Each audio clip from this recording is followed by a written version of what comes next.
Welcome, everyone, to the Monday Show. And it is the second time I am ever hosting this without Terry. So I've put on a nice shirt. I'm going to do my bit. But as always, welcome to everyone. And I am joined by an esteemed co-host today. I am joined by the legend that is Letdog. How are you going, Letdog? Pommy, haven't seen you in a long time, since last Thursday. Exciting to be here on the Monday show. I think this is other than the Thursday show, this is the big ticket show. This is what everyone comes to see. So a lot of pressure on us to deliver here, Pom. Mate, tell you what, diamonds are formed in pressure. And tell you what, I'm a bit of a diamond myself. But big shout out to all the Premiership members running along at the bottom. Without your love and support, this wouldn't be possible. Big shout out to everyone who's a member of the channel. And even if you're not a member of the channel, just by being part of the community means you're part of something. So I can't thank you enough. All I can say in the matter is, let's run the old school intro because I'm here, and let's crack on with the show. What's going on? Internet! Martin's been very impressive every single time. They call the Carlton Football Club, and thank you for the love. Great sense of playing Glasgow. And there's a magic ball. The ball inside 50. Control! He strikes it beautifully. He's got it. I feel like there needs to be like round of applause and like filmed in front of a live studio audience when that thing hits. But we have got a agenda-filled, packed show. So throw in your questions in the comments. We will come to them in a wee bit time. But let's go, first of all, with something very exciting. If you haven't checked this out, I implore you to check it out on the Dill and Friends podcast. The wonderful Harry Mackay was on there chatting all things Carlton and all things contracts, it has to be said. And it was a very, very good interview. Mr. Legdog, how did you find the interview? I thought it was revealing in a few different ways. I thought it confirmed probably what we thought the state of the club was at the start of Harry's career and what it has built to since. I think a few things stood out to me. Pommy talked about the importance of feeling safe at a footy club or at work, which he said, players didn't when he first started. And there was a lot of negativity coming from the senior players or the players that had been around. A lot of I don't know how to put it, just insecurity with coaches disappearing, players disappearing. So he talked about how that was really tough, and you sort of emulate that attitude. But as time's gone on, we've seen the uptick, at least under the new regime, and he said he's loving it, and that's partly why he signed on for that big deal. Mate, spot on. There's a few quotes that I've picked out. You see, look, when you're in Terry's seat, you have the hard job. You've got to do a little bit of research and not blag it. But this one I found really interesting. When he was asked about, did he ever have any doubts about re-signing? He said 12 months ago, obviously we had our third coach, new administration, new everything. However, the environment was quickly shown to me to be good, and it was without any hesitation that once the new blokes came in, all these doubts were quickly ticked off. As a player, I looked at it and thought, this term of contract is going to be a long time, and now there's a group of 24, 28 lads signed up long-term, and the good times will roll. He went on to say it's a great place to be. Fans are crazy when they're up and about. Cannot imagine what it's like to play finals for this club. And I thought what you were alluding to there was great about the change in culture and the culture shift. He was like, there was definitely a change in environmental culture. It's not like there wasn't always great blokes, but now there is an ability to get the best out of not just themselves, but also together and to celebrate it. When I first came here, it wasn't the cool or done thing to enjoy your footy. People would rip you when you were trying to get something out for yourself, doing that extra session, doing that extra training gap. But now we've taken a big leap. And the number one thing at this football club is your personal development. The numbers have shifted now for a young draftee to come in. Before, it wasn't like it is now. 19% of the new kids are new modern day pros. And that is very easy to instill the culture of betterment and development when 90% of the playing list is doing it. And I thought that was a huge thing. Do you know what I mean? When I hear that huge thing, that the whole ethos is about doing them extra yards. We've got some wonderful people there as well. I want to talk a little bit about culture before we move into the next segment. That when you've got like a leader like Cripps, let's take Cripps for example. I think he's a wonderful person to be led by. This 12-month period, we've seen a great shift in not just the way he speaks, but also the way he behaves and talks through the media, his demeanor. And then you look at what he's gone through in a year. Very public mental health battle his girlfriend has had, and he's been a great support through that, where a lot of people probably would have given up. The fact that he is a rock there, he's a rock for his family. I think what a very mature, he's almost like a 40-year-old man in a mid-late 20s body. And you see now he's that kind of ethos and that influence. Like Christian says, Luke Power becoming VFL coach. Again, a guy that has really put in a lot of development time, now actively guiding the next generation. I really listened to this interview, and I don't listen to a lot of interviews and don't do this. Waffle. I actually listened to that and I got something out of it because I thought that was a huge thing. And I will use this as evidence. Before we had people like Daisy who would go to charity events and get pissed. Now we've got actual men who are leaders. And for me, that's a huge shift. Daisy Thomas, great player, won a flag, getting pissed up at a charity event in season. Patrick Cripps, great man, great leader, and someone that I would rather my young boys learn from than that. No, it's a good shout. I think it speaks to just sort of the club evolving as a whole. Another couple of things that stood out to me, Pom, he talked about, going outside of the club to speak to a sports psychologist when he wasn't being himself, to go outside of the club to advance his training loads, and talked about how when you're doing it out of your own pocket or you're doing it out of your own time, you sort of owed something, or you deserve your result. It helped drive him to be a better person and a better player and drive results. And I think that stems from the top, and it stems from guys like Paddy Cripps and Sam Doherty, who we've seen put in the work in both the off-field stuff and the on-field stuff. So huge credit to the club to turn it around so quickly. He talks about the confidence that he had in the club, given that we've signed on all of these core pieces to the puzzle in Charlie and Jacob Wiedering and Sam Walsh and Paddy Cripps. And you can't do that if you don't have the culture. And we're starting to build that. And I think we're going to see, and I've been saying this for a little while now, I think we're going to see a new generation. We always looked at a Hawthorn during their three-pit era when they were bringing in players from other clubs, but their young guys were also still really good and not necessarily getting games. I think we're going to start seeing that, where it all that trickle down economics. But we're going to see young players get drafted and develop as humans as well as players. And if you've got Harry and Paddy Cripps setting the standards, I think you're going to get the most out of players, which is not something we've done a very good job of over the last sort of 10, 15, 20 years. Mate, spot on. And like John says here, Daisy in that group, 2014, bad culture. Thank God we've got Vossi, Cookie, Krippe. And Bugspell, couldn't agree more with Bugspell here as well. You talked about young leaders. I've had the privilege of spending time with Walsh, and the guy is a freak.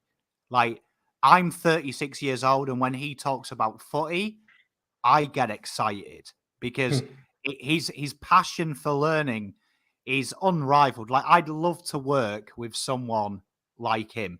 I'd love to work with someone like Sam Walsh, just purely because you can see the guy just wants to learn. I bet he's the most annoying kid in the world when he was a kid, because I'd imagine he just asks how everything works. Everything works. But honestly, if you haven't checked it out, please check out that interview. I'm not a big fan, controversially, of Dylan Buckley, but I really, really enjoyed this interview, and an absolute privilege to hear a gentleman like Mackay talk so openly and honestly about his development and his club. Then, a few questions have come into the comments already. I've just saved a couple, so keep shouting them. I can multitask. I've been a dad for far too long, so my multitasking ability is good. We had the combine. So obviously the draft seems to be a very priority thing for Carlton, and there's been a few standouts on this, but one of them was a big friend of this channel, a guy that we like, Mr. Ollie Hollands, who took the piss in the 2K time trial, won it in 5 minutes, 54 seconds, really cementing his place as the premier elite runner, two-way runner in the draft, and a few others out there as well. Darcy Jones, we talked about him a couple of weeks ago, did do a draft preview on him on my own channel. He stood out and took the piss in a variety of things. And James Van Ness, the tall rebounding midfield defender as well, he shot up in the rankings as well. But for Carlton, Ollie Hollands seems to be one of the guys that Carlton are keeping tabs on. Good to see that we've got a guy who can actually run both ways. Yeah. Is he, do you think he's someone we take at 10, or do you think he's someone we realise on the night we might be able to get a little bit later and sort of split the pick and drop back like we've done for a few years now? Or is he just a guy that is a good enough fit that we just go, no, let's just take him? I get a big sensation that Carlton will pick for need as opposed to best available. So I would say that if Holland is there, I would do this question here. Like for me, I don't Jefferson or Holland's on the board at pick 10. I'd say Holland isn't going to be there. Ideally, I think Carlton. Like when I heard it moving up in the draft, I think everyone assumed, and so did some of the media. I have started to see some of the media now use a bit of intelligence, seeing that they have got a privilege of all the inside information, that they've actually started to see that Carlton might not mean going 10-2. Carlton might mean going 20-40 to converting a future and then picks into 10, 20, and 25.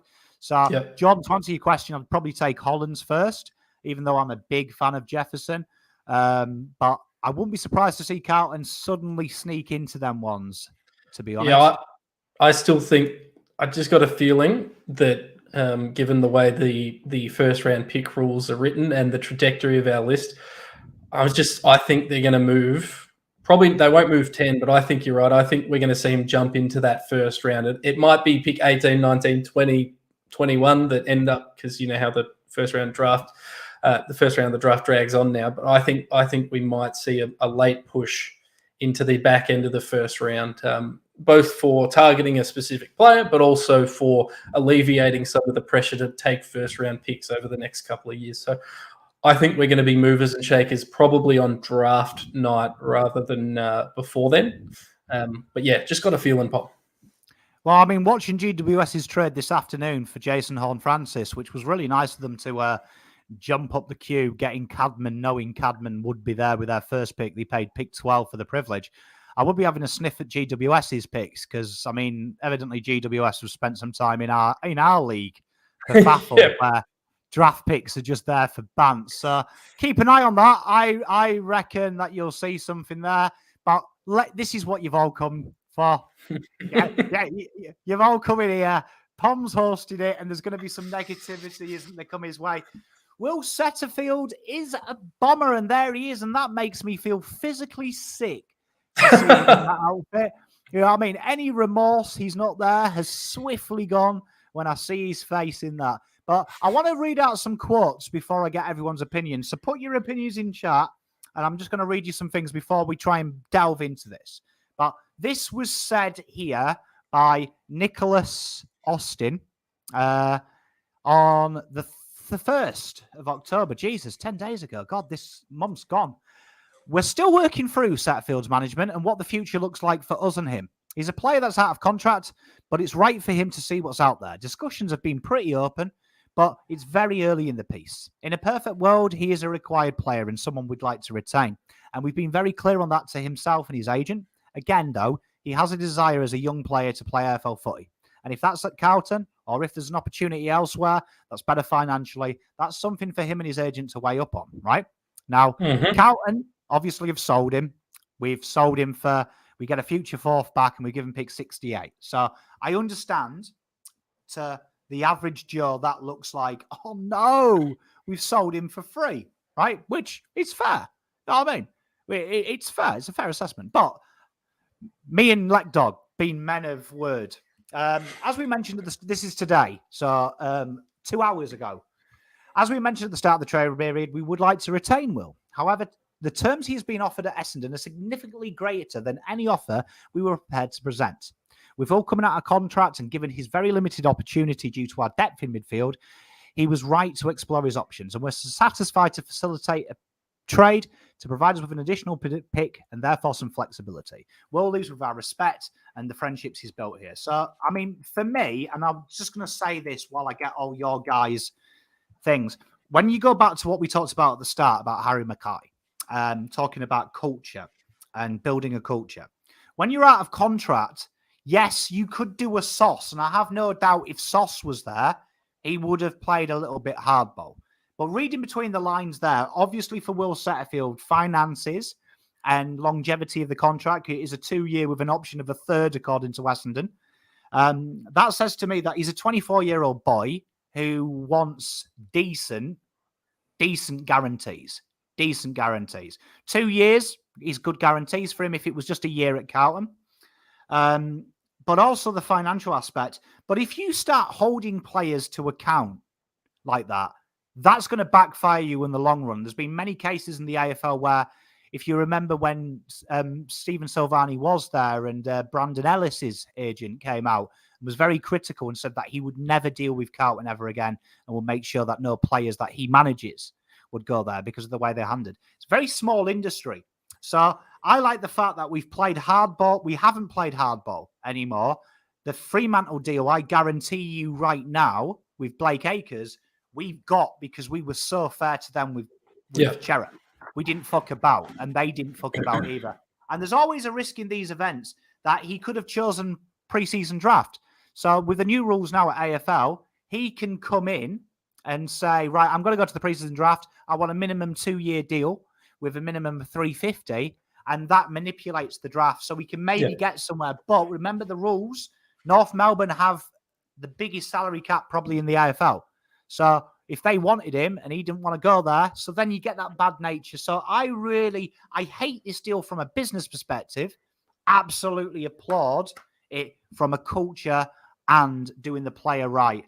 And I applaud Nick Austin for that because I think that's ballsy, to be fair. I think we just have found out that Nick Austin's not going to waste his time on stuff that is detrimental or not beneficial to the club. So he put in the work last year. He definitely factors into the Blake Acres deal this year. Will Setterfield says he wants out. He goes, I just can't be fucked getting into an argument with Dodo. We'll get the deal done. But what I do like here is the transparency from the club, essentially saying, look, we don't know what Essendon are doing. They have put way too much money on the table. We're not going to match it, so we're not going to drive a hard bargain. Let the kid go and get his money, which I'm always supportive of, especially an out-of-contract player, especially a fringe player. He's now guaranteed his career for at least another 2 years. He's set essentially for life if he manages his money over the next couple of years well. Good on him. I think it's hilarious that this is Essendon's big fish for the offseason so far. And he's probably going to get into their best 22 because they don't have enough inside midfielders despite them exclusively drafting and recruiting inside midfielders. Good on him. Look, I hope he's successful. I'm not confident he will be. If they play him in the midfield, maybe he'll have some good numbers and be a sneaky draft option for those playing fantasy footy. But from our perspective, Pom, like it's similar to the Paddy Dow thing. It's similar to the who else have we got rid of in this offseason? Liam Stocker. It's like he's not in the queue. He's just not in the queue. We've got a better set of 24 to 26 odd players ahead of him. So no issues from me. It makes me feel ill looking at him in that terrible Guernsey. But hey, he'll have fun with Brad Scott next year. I've done it because I want to create a partisan atmosphere. So everyone needs to be like Pom, and when you no longer play for us, boo him. Harman. Yeah. This is Carlton, baby. This is Carlton, baby. If you're not Carlton, you're last, mate. But no, I'm honest. I mean, I don't mind it. And like I've seen a few comments here, people don't understand it's fair. This isn't a negotiation. If you're looking at this as a negotiation, that's not what this is. This is literally like the Nick Newman deal. where he expressed a desire to play. Carlton ended up playing next to nothing. Exactly the words of Sauce, actually 2018. He'd made it clear to the club that he was going to go through the PSD. So Carlton offered a late pick, which was accepted to stop that happening. That is basically what Carlton have done. They basically the picks we've traded are exactly the same. So yeah, this is basically a loophole because player movement in the AFL is actually really dodgy, and they don't have true free agency. And when you're out of contract, you shouldn't actually be held to your club. In the rules that the AFL has, if you're out of contract, you're still stuck with the club. So to essentially say thanks for what you've done at the club, they've just done the most inoffensive transaction they can to let him go to the new club. Just consider this a payment rather than him going through free agency. And also pick 68. We have 10, 29, 49, and 66. Not confident we would have even used that pick. And now, if Essendon are a basket case next year, we get a slight upgrade in next year's draft. So it's reasonable. This isn't, as you said, Pom, this wasn't a negotiation. This was purely a lever to pull to allow for a player to move in a system that doesn't allow it too easily. Do you know what I mean? Spot on. Pick 68 is used for pick-up grades, and I can tell you, right, because I am the man of nerds, right? The average games you will get from pick 68 are 29, right? It's been used 25 times in all of drafts. The best player being Carl Amon. And Carlton's history in this pick, we have only ever taken one pick 68. And that was, and I'll tell you what, if I tell you this name, you're all going to get pissed off because you're all going to be like, oh, Pom, what a player he was. Grant Povey. Yeah. Oh. Fucking exactly. I mean, I had to Google him twice to make sure he was a real player. So, yeah, do you know what I mean? Not a great bit of deal. It's not exciting, but that means we've got a game to play, chat. And that is, do you want to be on top? Cowan's next best top replacement. Who is the next best replacement at the football club? So I've got a couple of options in the chat. Now, it's not guaranteed, remember, that Mr. Dow will stay. For my own sanity, I hope he does, because I don't think I could deal with any more bad news to deal with. But Paddy Dow would be one of the options you would think. Sam Doherty might be another. We saw a lot of rotation, a large rotation. The most logical one is Jack Carroll, a guy that we know Luke Power and Voss himself are big fans of.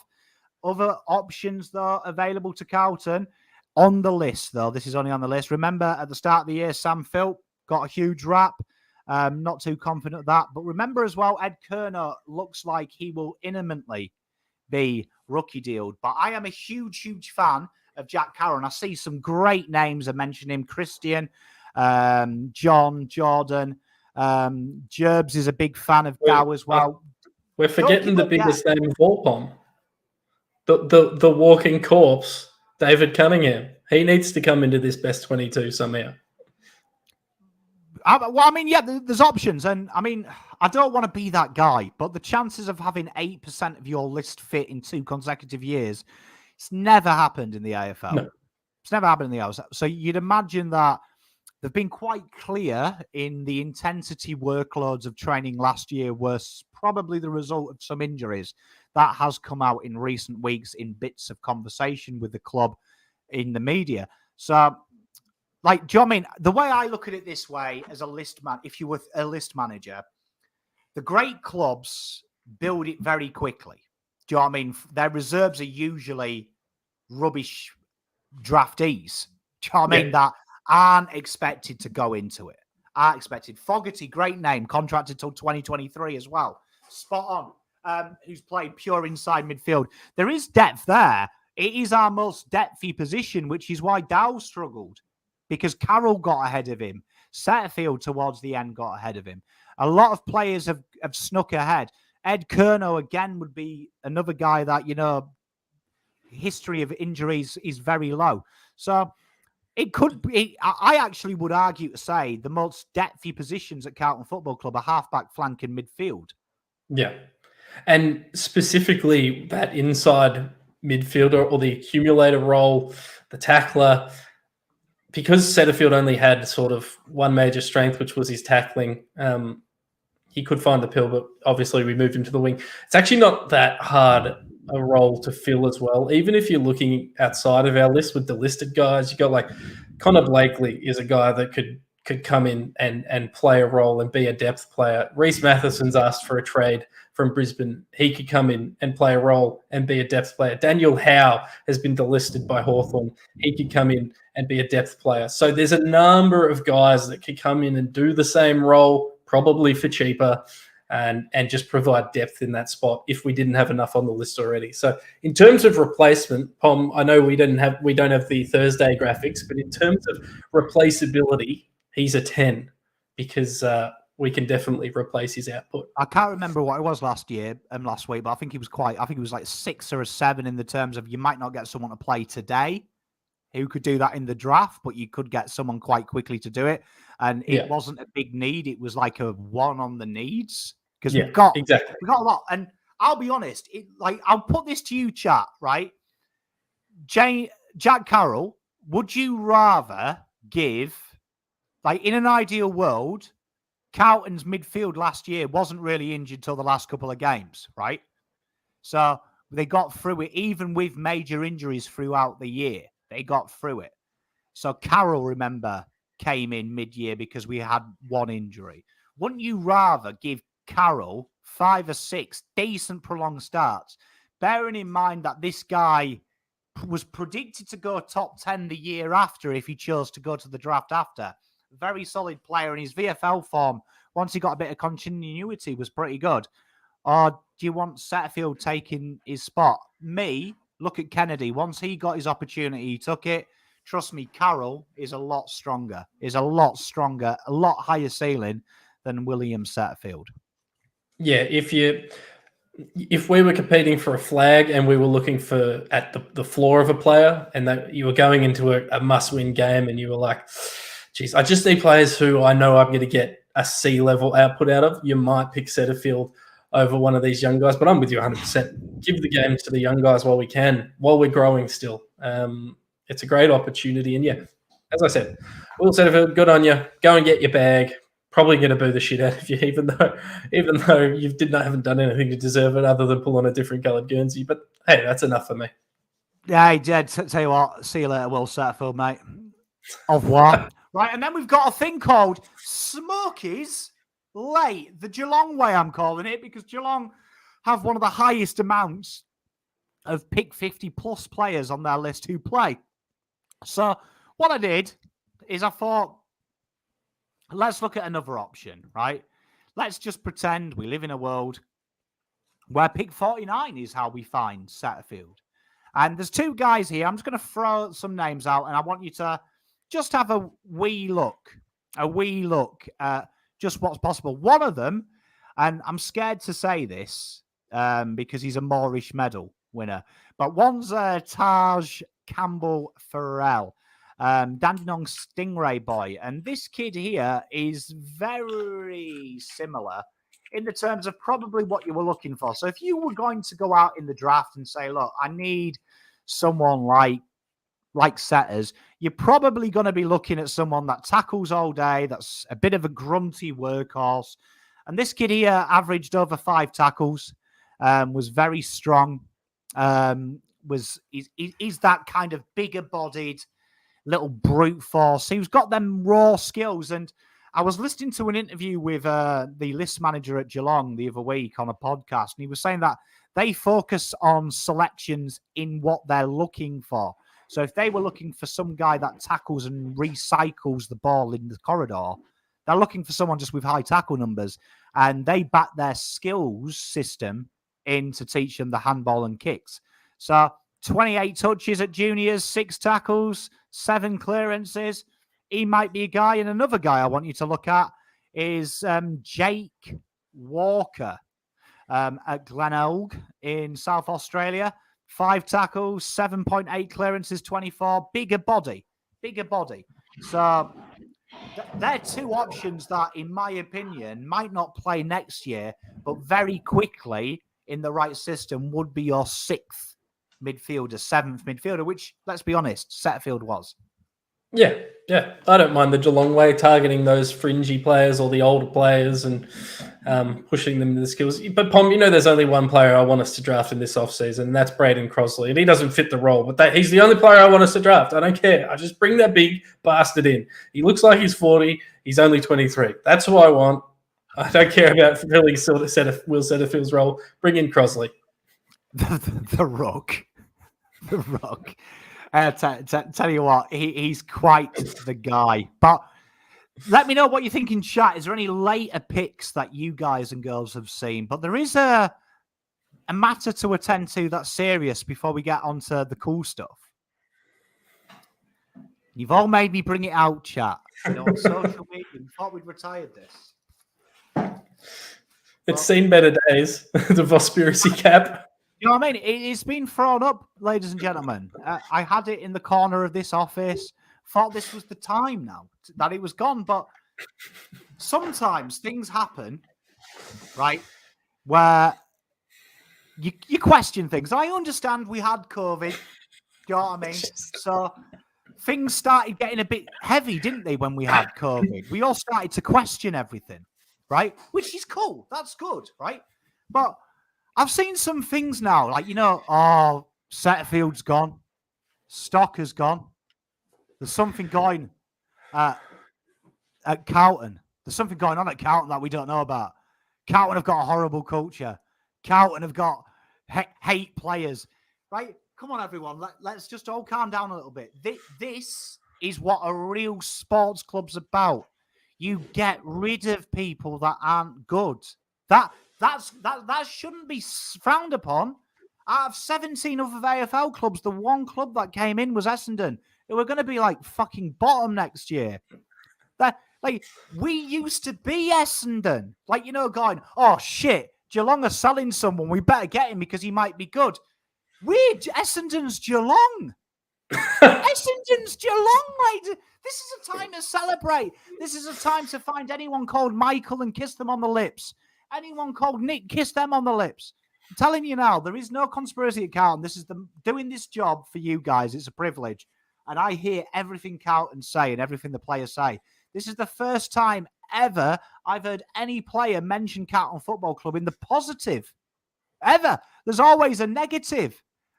Honestly, embrace it. Players are going to go. Players are going to be sacked. Players are going to be got rid of. That is the nature of the beast. Probably there'll be a time that I'm going to be on here crying because we've retired Charlie Curnow and me saying, nah, he's still got 100 goals in him. Still 100 goals in him. I mean, he's 48. Do you know what I mean? But we have still got more. We there's a lot to be proud of. So honestly, there is no conspiracy. Stop the conspiracies. Do you know what I mean? We've just gone through what Nick Austin said about Setterfield. He's literally told you that he wanted more money than we were willing to offer him, and we didn't have we didn't do the long-term space, and he was sixth in line. It's a good thing. It's a good thing because the old Carlton would have said, yeah, we can't afford it, and then signed him on $1 million for 10 years. Look, I'm just glad that we're in a position where we can delist guys that are in consideration for a team's best 22, because we had a lot of years there. If you go back and look at the players we delisted and the draft hauls we bought in previous years, there was entire drafts we did that were out of the league before the third year of the rest of their alumni's careers. So, hey, if we're sending out a couple of players that people kind of like and might pick up, I think it just speaks to where we've developed. I'm with you. It's very easy to be half glass full and look at the upside and the best. Will Setterfield has had some very good games, right? But everyone expects that one day he'll get to a point where he plays that every single time. But there's too much of a standard deviation between his best and his worst. And somewhere his average game is just average. And getting rid of average players is actually just fine. It's actually just okay. Because we've got better players, it gives more opportunity to other players. And you know what? I'll lean into the conspiracy a little, Pom, for you. Maybe Vossi just doesn't like the attitude of these guys, Stocker and Setters, and maybe they thought that they were better than they were, and they thought they were top dogs, and Vossi came in and sorted them out. Maybe there is Maybe the club is actually actively seeking these players to get rid of them because Vossi doesn't like them. Maybe, but I'm going to back his judgment on that one, Tom, because he's turned a lot of players into a lot better players in his time in the AFL. Well, you got to remember, I mean, I'm not saying it's all down to Voss, but the year before Ollie Wines won it, there was Kane Corns was one of them. He was saying that Ollie Wines, it was time to trade him, that he'd been found out. Lee Matthews, the great player himself, said that Cripps was done last year. Voss took them under his wing twice, won 2 Brownlows. So for me, if Voss doesn't know anything, he knows midfielders. Let's say it that way. Do you know what I mean? Let's say it that way. So, I mean, there is no conspiracy. There is no conspiracy. And we've got one more we've got some great questions coming in. Keep finding them in. I'm starring them. I'm looking at them. But the AFLW, we got a win. You know what I mean? And we don't often get a win. No. Obviously, this has been a big bugbear of mine, the women's game. I'm a big advocate of the women's side of things. Carlton finally got a win in round 7 versus St Kilda. And Carlton are going through a little bit of hard times, but they snuck the win against an equally rubbish side. Now, the press are turning around on them and saying it, but do we think that it's the turning point, or do we think that it's a false dawn? What are we? We're 2-3-2, 2 draws. We've won 2 more games than I thought we would going into the season, which speaks to sort of my negativity about where we were. Is this a turning? I suspect it's probably a false dawn. St Kilda are as bad in the women's as they are in the men. They're awful. So I don't think that's a great measuring stick. I don't know. I'm going to remain pessimistic. I don't like a lot of the decision making they've done, but one that might have worked is Darcy Vescio being played in defence, which is probably not something I thought we'd be seeing, Pom. Mate, I mean, it's very common in the men's game. You've seen it with Pendlebury this year. They put someone experienced down the back when they've got a youngish team. You see that when they move Daycott on the ball. That's one of their first moves, Pendlebury to high half back. To give him a bit of protection and spread the play. Might be the thing. I mean, for me, I'm with Helena here. I think it says more about St Kilda. St Kilda are in a world of it. I mean, I'm pretty sure I've never played AFL football, but I'm pretty sure that me and my kids could beat St Kilda AFLW too. Just putting that out there. Struggling. They are struggling. Well, they've got Richmond this week. We do wish them well. They've had a few injuries, the Carlton girls. So do get around them and do get supporting them. But I do feel that is a half issue as we were. Do you know what I mean? You could talk yourself into them being 4-3 because they had 2 draws, but I think they're closer to 2 and 5 than 4 and 3. Can I just say, no one talked themselves into that, because that's the logic they used to do with David Teague and say, well, if we only won them games that we only lost by 2 goals, we would have won a flag. Yeah. No, so that's on me. I shouldn't have brought it up. Don't do that. Well, send in your questions. It's question time for the last 20 minutes. And we've got here Clarence Worley. Do we think we'll sign a player before the deadline? Everyone in chat, do you think yes and no? And if it's a yes, give me a name. And Dog, hit me. Do you think we're going to sign anyone?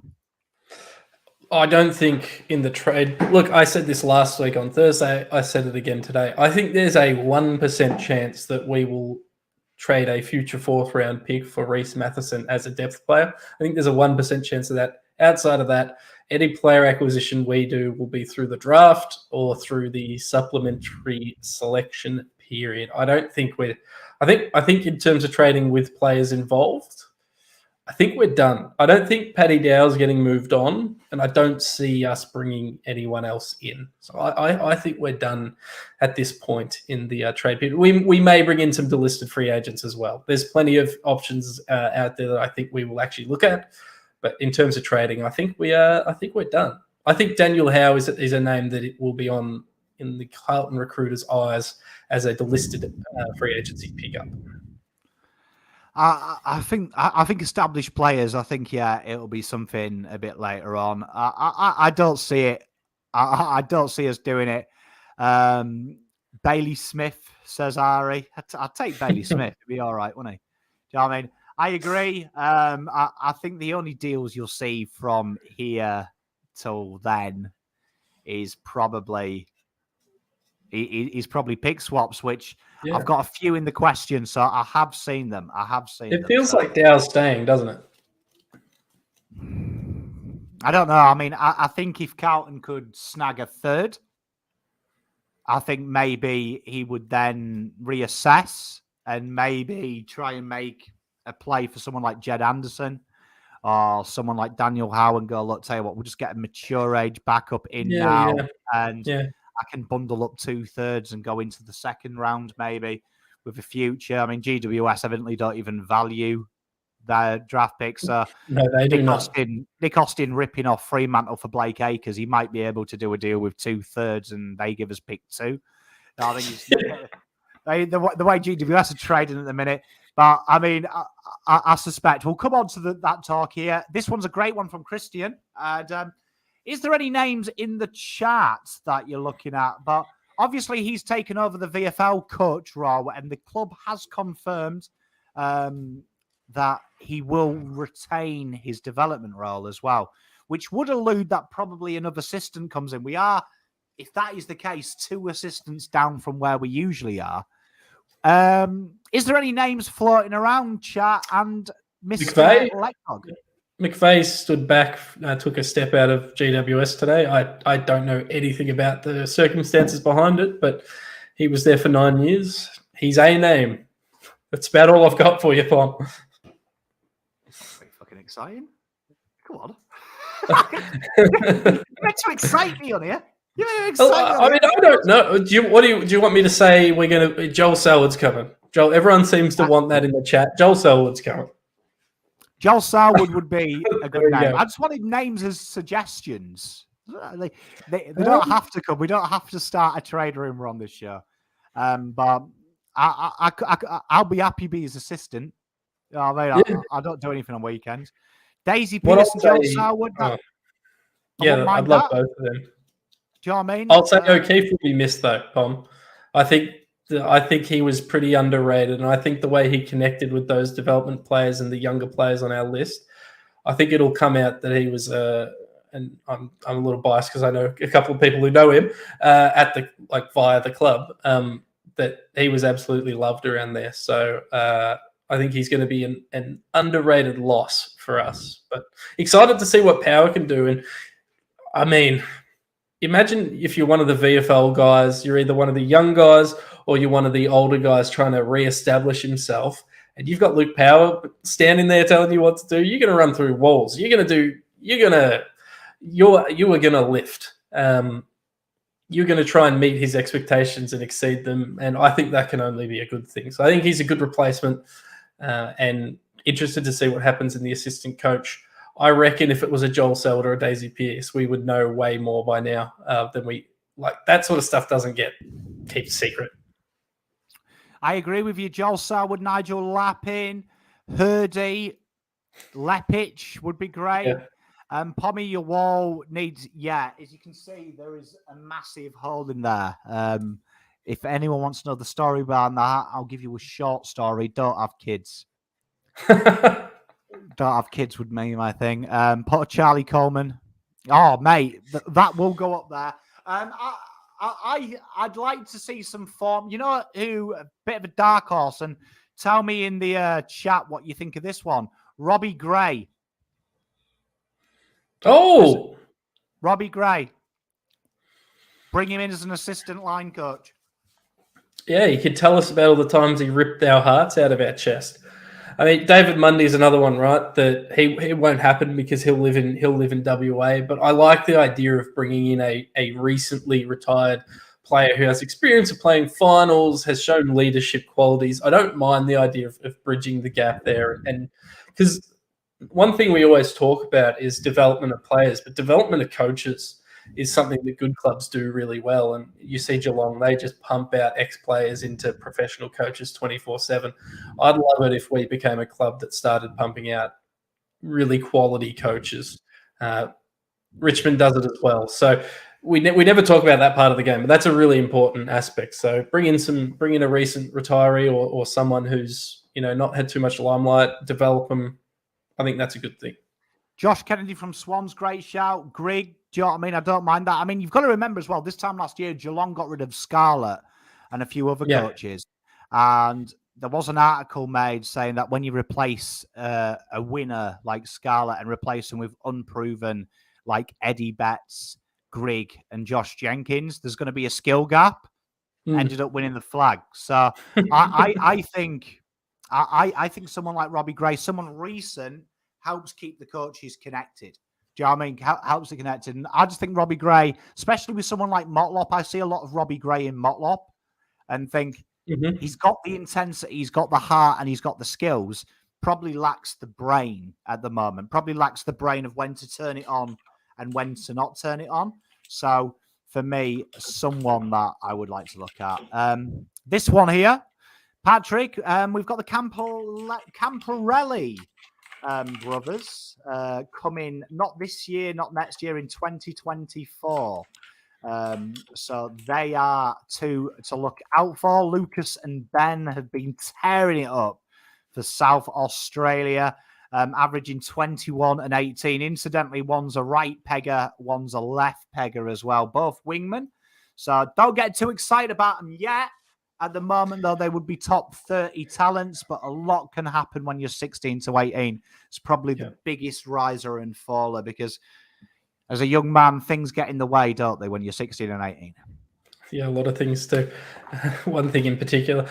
I think we'll see plenty of trades next year. If they are the real deal, we'll see plenty of trades, trading our picks into future to blah, blah, blah, match bids, all that sort of stuff. So it's exciting. We might finally get a chance to actually do it. Mate, Spawn, I think, do you know what I mean? I agree. Do you know what I mean? And a name here as well, James Rahili from Crows. Do you know what I mean? Big part of Geelong. Do you know what I mean? There's a few players, a few names out there, but for father sons, that's it. We've got this one here from the wonderful George. Good day to you. Do we think we should go after a Gunston type? He's landlocked, isn't he, to Brisbane? Didn't he say? Well, yeah, because in the AFL, for some reason, you can trade unrestricted free agents to circumvent draft compensation. He will be traded to Brisbane for a pick 745 rather than moving as a free agent because the AFL is corrupt. But we spoke about this a lot during the season on the Thursday night show that he would be a great addition to, well, basically any club, but he would have been a great addition to our club. And now that he's signed up to Brisbane, I don't think there's another of his type out there. I don't think there's any guys on the market right now we could go and pluck and just get 30 goals out of, which I do think we're missing on this list. I don't think TDK or Josh JSOS are going to provide that, but I think that is something we're missing. I mean, that, and what's Chat's thoughts on this, but that is someone that really we went out and bought Mr. Jack Martin for, didn't we? That guy that could potentially play that third toll and do it. And McGovern as well. We've had a couple of cracks. I mean, it's interesting to note that when JSOS has played last year, he had 17 goals, which is his second most in his career, but only 55% of game time in the forward half of the ground, which is his lowest he's ever been. So interesting to say there that Jack Silvani potentially, and you've always got to remember that P word, that potentially that would say that if he had a full time with them three, he may get better. The guy that I really like, though, is Brodie Kemp. And I agree here with Luke Power. Luke Power has doubled down and said that he's going to be the forward guy. I agree with Daniel's mood here and Gerbs that I think the plan was for McGovern as well to be a swing man. But I don't think it ever happened because we just kept getting injured. Honey's another one as well. Great spot, Christian. But I do like Kemp. Kemp was given a lot of responsibility in the VFL and really fucked over by Carlton's injuries because he'd play 3 games at forward, then he was a batsman again. And then there'd be a niggle to a forward and he'd go back. But towards the end, he's working at high half forward and operating in that space. I'd say keep an eye on Brodie Kemp because I think that's where he needs to be. I think he's a lot more accomplished in the forward half than he is in the back half. But let me know what you think of that. We've got some great trade scenarios here.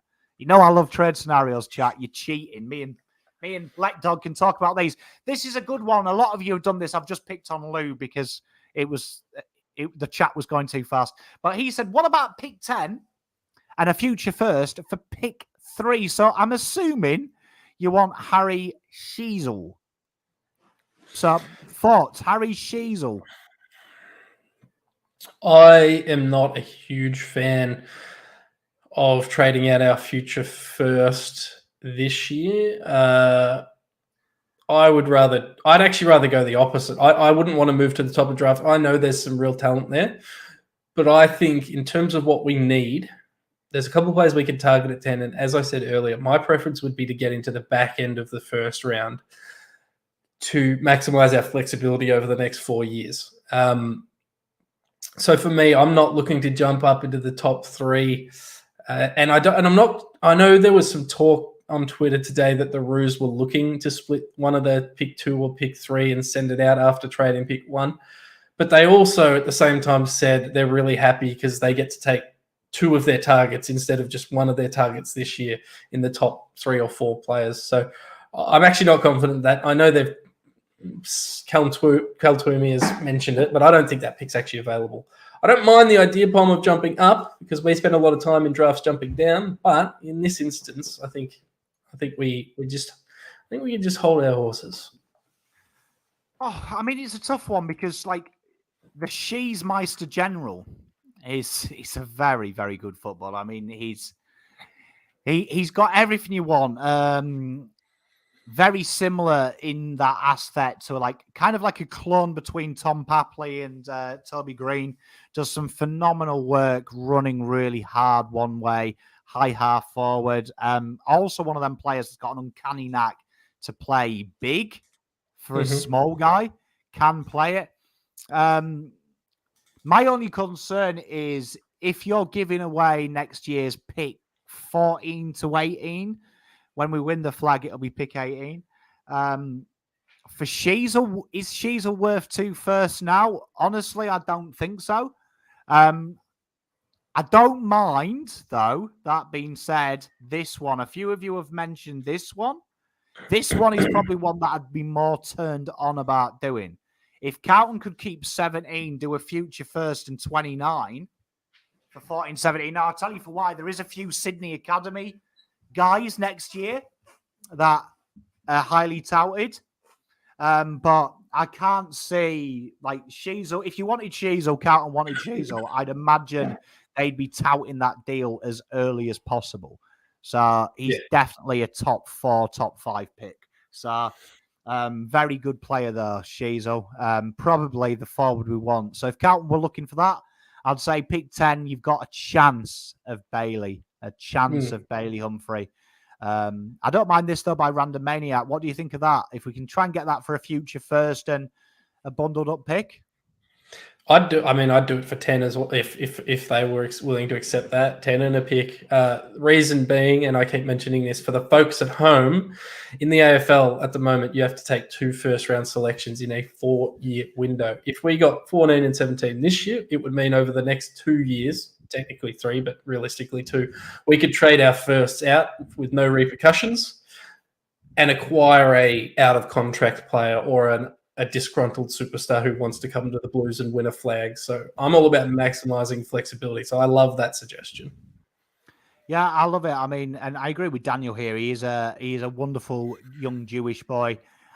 Be huge for their fan base. I agree with you. I'm a big fan of Sheezel.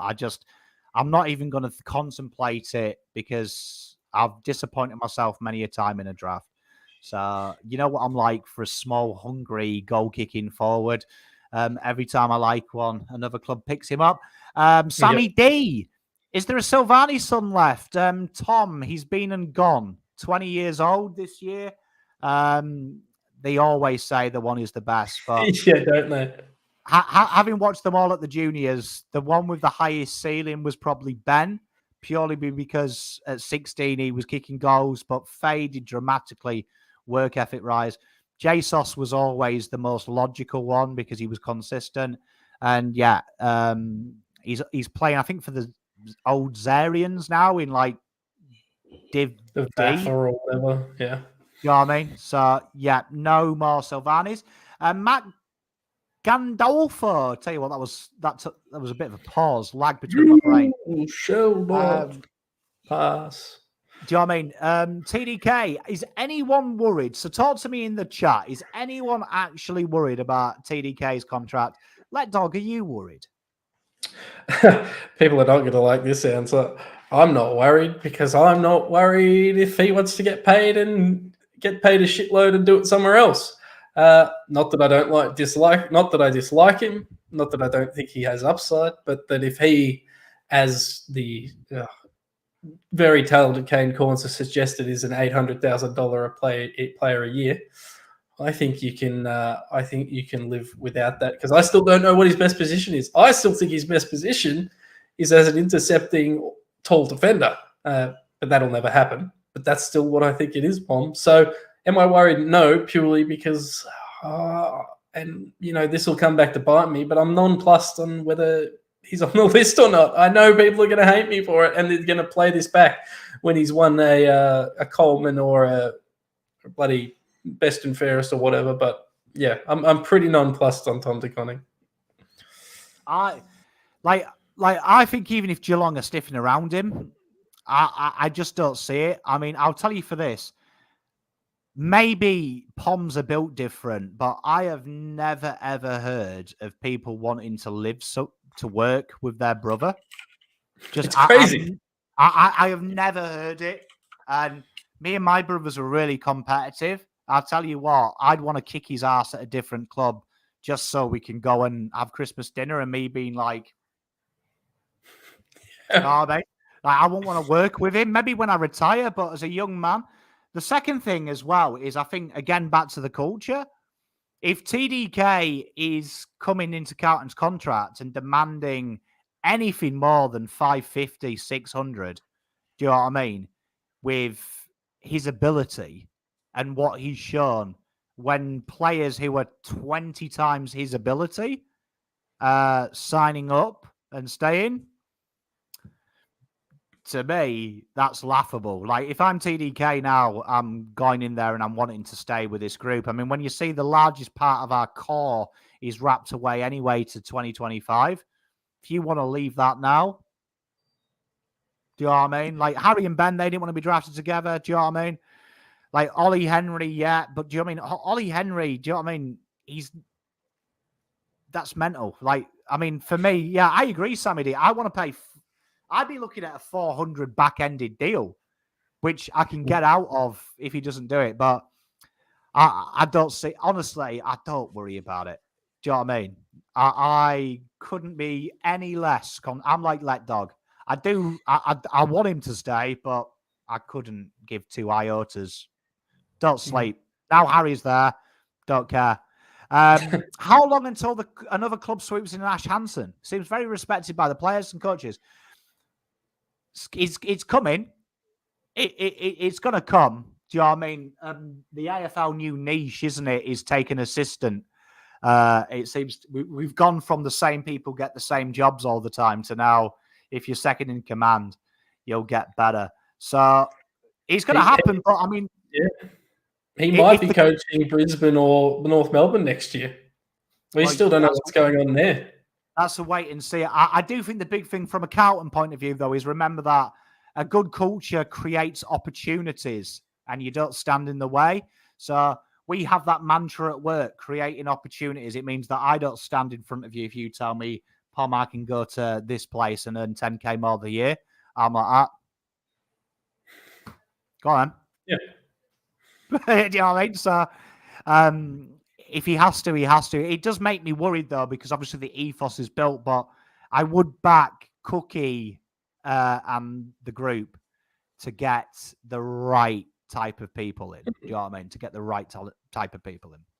If someone's pinching your assistant coaches, you're in a good spot. So it's going to come. There was some rumors that he was going to be looked at for I think the Essendon job this year. He's stuck around.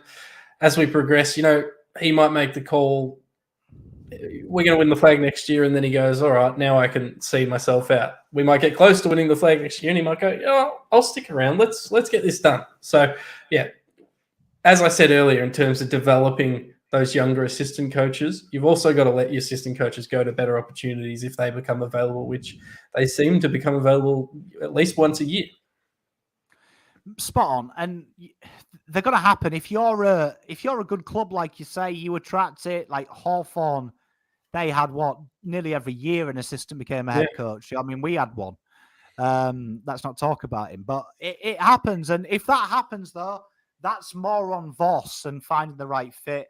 I'm sure we'll find. And the last one we'll finish with, my boy Domino's Domaku, staying back or forward. I know he loves playing forward because he likes to be in the crux of battle. I think he'll be a swing man. But I do think down at halfback flank, the intercept, he's incredible. Like, honestly, the kid there's something wrong with him. He's like 9'8" and he is like Usain Bolt pace. He is incredibly fast. So if he can tidy his kicking up, I'd love to see him play as that intercept defender. Like, I think he's got that gift and the ability to ruck. He's a very good ruckman, has to be said, for his rawness. Incredibly player.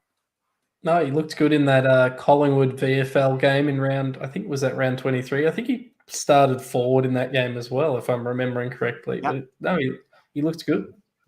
Mate, he's a good-looking boy. Well, I mean, that is all we've had time for. Hopefully, I've done a good job in replacing Terry. He's hard to replace because he's more tanned. You could argue probably better looking than me, but that's up to you guys to decide. I can't decide it. But as always, it's a pleasure, an absolute honour. It's been fantastic having the main Don, Lek Diggity Dog. You guys and girls have been fantastic. Lek Dog has been fantastic. We will see you next time. But make sure you check out Lek Dog. He is on socials called Lek Dog. If you search it in, you'll see his beautiful face. He's also on the Jock Reynolds podcast, which I would listen to because he goes through his draft previews in a fantasy way, not sexually, in the sports. Sometimes sexually. And you can follow me anywhere that says Pommy and Oz. You'll see me occasionally on SEN as well because I don't sleep. But until next time, much love. See you soon. Go Blues.